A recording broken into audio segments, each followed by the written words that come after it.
Hello, नमस्कार and welcome to geography.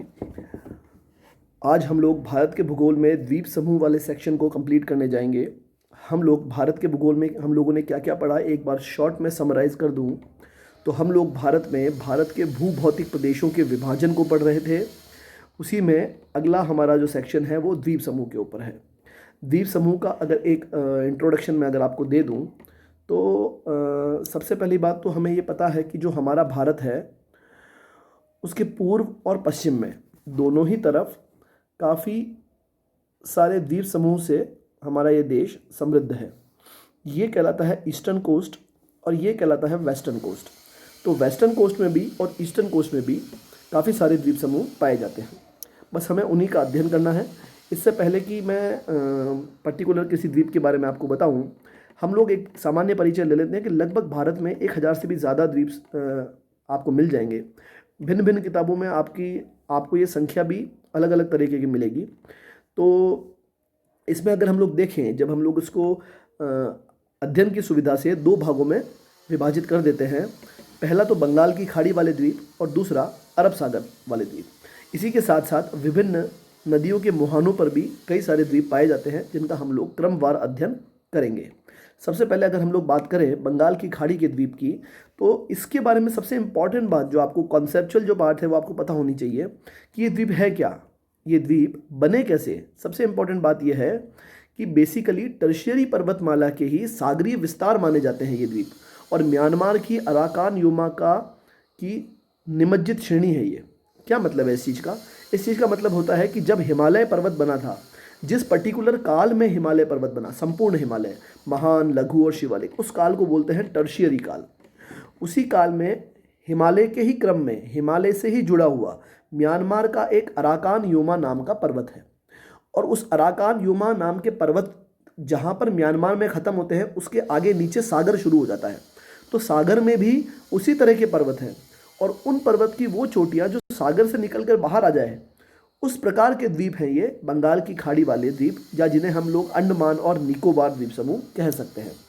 ये देखिएगा, जैसे ये हिमालय था, ये लघु हिमालय था, ये शिवालिक था, और ये मुड़ करके यहाँ तक आते हैं। इस जगह पर है म्यांमार का अराकान योमा। ये बाकी का पूरा पूरा पार्ट ये सागर वाला पार्ट है, और ये पर्वत जो है दक्षिण में जा कर के और पर्वतों के अंदर तक जाते हैं, सॉरी सागरों के अंदर तक जाते हैं, और उनकी वो चोटियाँ जो सागर से निकल करके ऊपर आ जाए उसे हम लोग कहते हैं निमज्जित पर्वत। फिर अब हम लोग बात करते हैं, बेसिकली ये चापाकार आकृति में क्या होता है? चाप। दिस इज कॉल्ड चाप। दिस इज कॉल्ड चाप। चाप मतलब होता है वक्र या कर्व, उसे कहते हैं चाप।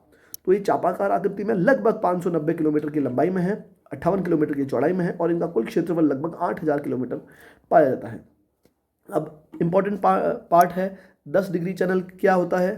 तो 10 डिग्री चैनल एक तरह की नहर है, या यूं कहें कि दो स्थल भागों को अलग करने वाला एक पतली सी जलीय भाग की पट्टी है। तो 10 डिग्री चैनल किन दो द्वीप समूहों को अलग करती है? अंडमान द्वीप और निकोबार द्वीप समूह को। फिर अगर हम लोग बात करें कि अगर ये भारत की मुख्य भूमि है और यहाँ पर अंडमान निकोबार द्वीप समूह है, तो आप ये देखिएगा कि निकटतम जो पार्ट वो लगभग 220 किलोमीटर की दूरी पर स्थित है। इससे पहले कि मैं इसको और विस्तार में समझाऊं, आप इस नक्शे को आप देखिए। सबसे इंपॉर्टेंट पार्ट तो यही है इसका, मैप्स बहुत ज़्यादा इंपॉर्टेंट है ज्योग्राफी में। ज्योग्राफी में मैप्स का इतना इंपॉर्टेंट रोल है कि आप जितने भी चीज़ें, चाहे फैक्चुअल चाहे कॉन्सेप्चुअल, जब भी आप इन सब चीज़ों को पढ़ेंगे, अगर आप थ्रू मैप पढ़ रहे हैं तो शायद इन चीज़ों को 1 या 2 बार ही आपको पढ़ना पड़ेगा। अगर हम लोग इस मैप की बात करते हैं तो आप एक बार इस मैप को गौर से देखिएगा। क्या आपको बीच में ये 10 डिग्री चैनल दिख रहा है? इसे बोलते हैं 10 डिग्री चैनल। क्लियर है? ये 10 डिग्री चैनल उत्तर में कुछ पर्टिकुलर द्वीप्स और दक्षिण में कुछ पर्टिकुलर द्वीप्स को अलग करता है। ये कहाँ स्थित है? ये स्थित है बंगाल की खाड़ी में। अब ये किन द्वीपों को अलग करता है आप लोग देखिए, तो आपको यहाँ पर कार निकोबार, लघु निकोबार, वृहद निकोबार, इस तरह के द्वीप दिखेंगे। ऊपर में आपको लघु अंडमान, दक्षिण अंडमान और इस तरह के द्वीप दिखेंगे। इसका मतलब है ये अंडमान को निकोबार से अलग करने वाला चैनल है, जिसे बोलते हैं 10 डिग्री चैनल। क्लियर हो गई बात? इतना तो आपको समझ में आ गया। अगर अब हम लोग पर्टिकुलर अंडमान की बात करें तो आप अंडमान में देखिए, अंडमान में जो सबसे ऊपर है उसे बोलते हैं उत्तरी अंडमान। क्या बोलेंगे? उत्तरी अंडमान। इसके बीच में वाले पार्ट को बोलेंगे मध्य अंडमान। फिर अब हम लोग बात करते हैं दक्षिण वाले हिस्से को, उसे बोलेंगे दक्षिणी अंडमान। और जो छोटे छोटे से जो द्वीप हैं तो यहाँ पर आपको मिलेगा लघु अंडमान। क्लियर है? अब आप इसको एक बार दोबारा से देखेंगे तो उत्तरी अंडमान का जो सबसे उत्तरतम बिंदु है, उस बिंदु को म्यांमार से अलग करने वाला जो चैनल है, उस चैनल को हम लोग कहते हैं कोको चैनल। क्लियर है? वहाँ पे लिखा हुआ है कोको चैनल, आप देख लीजिएगा। इसके पश्चात आपसे प्रश्न पूछ ले कि अंडमान निकोबार की राजधानी क्या है, तो आपको पता होना चाहिए पोर्ट ब्लेयर उसकी राजधानी है। और ये दक्षिणी अंडमान के उत्तर में, मध्य अंडमान के दक्षिण में अवस्थित है। इसके अलावा अगर एक प्रश्न आ जाए कि डंकन पास या डंकन पैसेज किन दो को अलग करता है, तो आपको दिख रहा है दक्षिणी अंडमान को लघु अंडमान से अलग करने वाला है डंकन पास। क्लियर है? डंकन पास का पता चल गया, 10 डिग्री चैनल का पता चल गया, उत्तरी अंडमान, मध्य अंडमान और दक्षिणी अंडमान का पता चल गया आपको। कोको चैनल किसे अलग करता है पता चल गया, अंडमान निकोबार द्वीप समूह को म्यांमार से अलग करता है। तो अगर एक प्रश्न आपसे पूछा जाए क्या कोको चैनल भारत और म्यांमार के बीच में है? हाँ बिल्कुल है, क्योंकि अंडमान निकोबार द्वीप समूह भारत का भाग है। क्लियर है बात?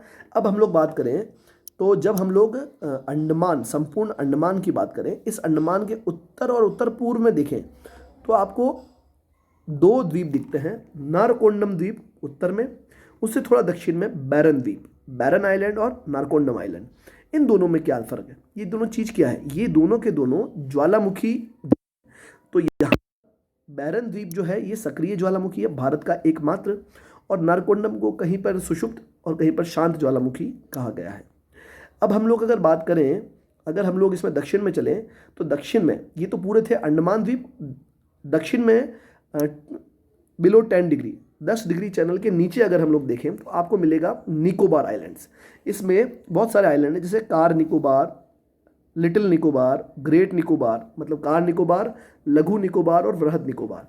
यहाँ पर कहीं कहीं आपको प्रवाल भित्ति द्वारा निर्मित द्वीप भी दिख जाएंगे, कोरल या कोरल रीफ, ये भी आपको यहाँ पर मिल जाती है। इसमें सबसे इंपॉर्टेंट पॉइंट क्या है?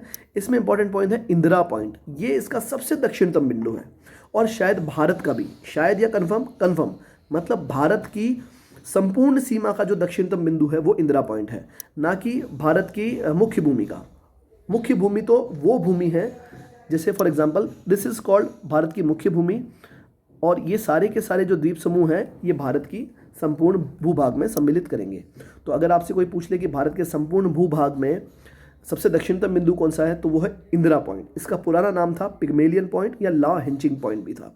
इसको अगर आप इसका अक्षांशीय और देशांतरी विस्तार देखें तो लगभग 6.7 डिग्री उत्तरी अक्षांश और 93.8 डिग्री पूर्वी देशांतर, ये इसका लोकेशन है। फिर अब हम लोग बात करें कि अंडमान जो समूह थे, जो उत्तर वाले जो समूह थे, ये मुख्यतः वृहद लघु अंडमानों में विभाजित है। और यहाँ पर जितनी भी चट्टानें पाई जाती है ये बलुआ पत्थर, चूना पत्थर और शैल जैसी चट्टानों से निर्मित है। नारकोंडम और बैरन के बारे में मैंने आपको बता दिया। अंडमान द्वीप की सबसे ऊंची चोटी है सैडल पीक, ये आपको पता होना चाहिए। सैडल पीक अंडमान द्वीप की सबसे ऊंची चोटी है। अब अगर हम लोग बात करें, अंडमान की तुलना में निकोबार में आइलैंड्स की संख्या कम है। ठीक है, इनमें कार निकोबार मैंने दिखा दिया, लघु निकोबार, वृहद निकोबार, ननकोवरी, बहुत सारे इसमें आइलैंड्स देखने को मिलते हैं। फिर मैंने आपको डंकन पास के बारे में बताया था, छोटा अंडमान और बड़े अंडमान के बीच में डंकन पास है। इसी के बाद यहाँ पर मैंने कुछ पर्टिकुलर द्वीप्स दिखा रखे हैं, वो जैसे फॉर एग्जांपल गंगा सागर द्वीप हो गया, न्यू मुरे द्वीप हो गया, श्री हरिकोटा द्वीप हो गया।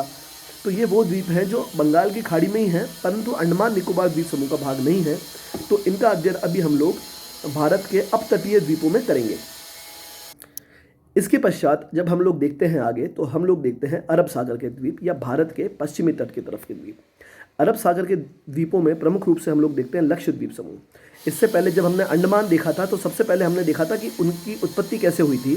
तो यहाँ भी हम लोग देखेंगे इनकी उत्पत्ति कैसे है। एक चीज़ होती है कॉन्टिनेंटल शेल्फ, मतलब क्या होता है, ये भारत का तटीय भाग है, इसके बाद से जलीय भाग शुरू हो गया, परंतु तटीय भाग यहाँ पर समाप्त ना होकर के कहीं कहीं ये नीचे की तरफ सागर में भी जाता है और एक चबूतरा सा बना देता है। उस भूभागीय चबूतरा जो कि सागर के अंदर अवस्थित है, पानी के अंदर, उसे हम लोग बोलेंगे कॉन्टिनेंटल शेल्फ या महाद्वीपीय मग्न तट। तो महाद्वीपीय मग्न तट पर या उसके समीप थोड़ा सा दूर प्रवाल निर्मित द्वीप हैं ये लक्षद्वीप समूह, मुख्य रूप से प्रवाल निर्मित द्वीप हैं। और वो वाले जो द्वीप थे वो मुख्यतः विवर्तनिक द्वीप थे। प्लेटों के टकराने से पर्वतों का निर्माण हुआ जो कि जलमग्न है, वो वाले द्वीप तो थे बंगाल की खाड़ी वाले अंडमान, और ये वाले हैं प्रवाल निर्मित द्वीप। जैसा कि मैंने इसके अंदर आपको दिखा रखा है, या देख लीजिए, प्रवाल भित्तियों के जो जमाव द्वारा बने गए हैं। और अध्ययन की दृष्टि से इनको पुनः 3 भागों में हम लोग विभाजित कर सकते हैं, उत्तर, मध्य और दक्षिणवर्ती भाग में।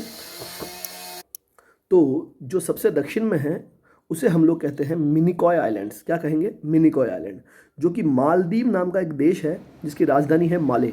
मालदीव से मिनिकॉय जो आइलैंड है वो 8 डिग्री चैनल, ये 8 डिग्री चैनल से अलग होता है, 8 डिग्री चैनल से। ये जो ग्रीन वाला मैंने यहाँ दिखा रखा है, सपोज ये मालदीव है और ये हमारा लक्षद्वीप समूह है, तो इनके बीच के में जो चैनल बनेगा उसे हम लोग क्या कहेंगे? 8 डिग्री चैनल। क्लियर है?